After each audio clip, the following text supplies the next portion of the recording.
ઓમ પરબ્રહ્મણે નમઃ. લક્ષ્મીનારાયણ સંહિતાના કૃતયુગ સંતાનના અધ્યાય 153માં બહુ ગજબની વાત આવી. કિમ દાનેર બહુભિર્દત્તે કિમ વ્રતે કિમ સુરાર્ચનૈઃ.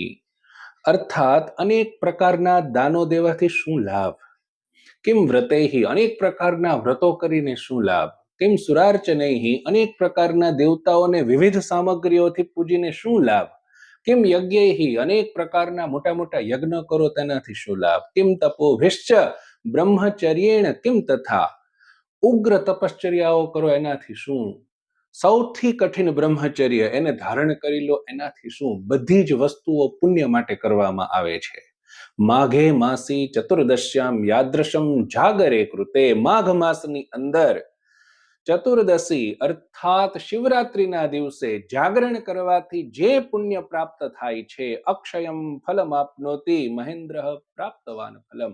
આ જેટલા પણ ગણાવ્યા એ બધાથી શિવરાત્રિના જાગરણનું ફળ વિશેષ થાય છે. એટલું જ નહીં, અક્ષય થાય છે. અક્ષયનો મતલબ થાય એ પુણ્યનો ક્યારેય ક્ષય થતો નથી. લાંબા કાળ સુધી અથવા તો શાશ્વત કાળ સુધી એ પુણ્યને જીવાત્મા સ્વર્ગ ઇત્યાદિ લોકની અંદર કે બીજા પુણ્ય લોકની અંદર ભોગવતો રહે છે. મહેન્દ્ર પ્રાપ્તવાન ફલમ.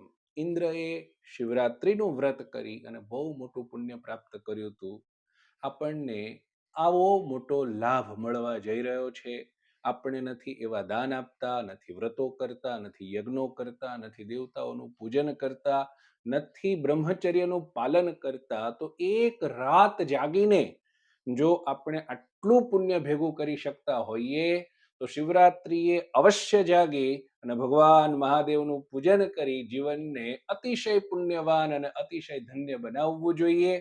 આ માહિતી અત્યંત ઉપયોગી છે અને શેર કરજો. અને આવી જ શાસ્ત્રીય માહિતી માટે આ ચેનલને જરૂર સબસ્ક્રાઇબ કરજો. ધન્યવાદ.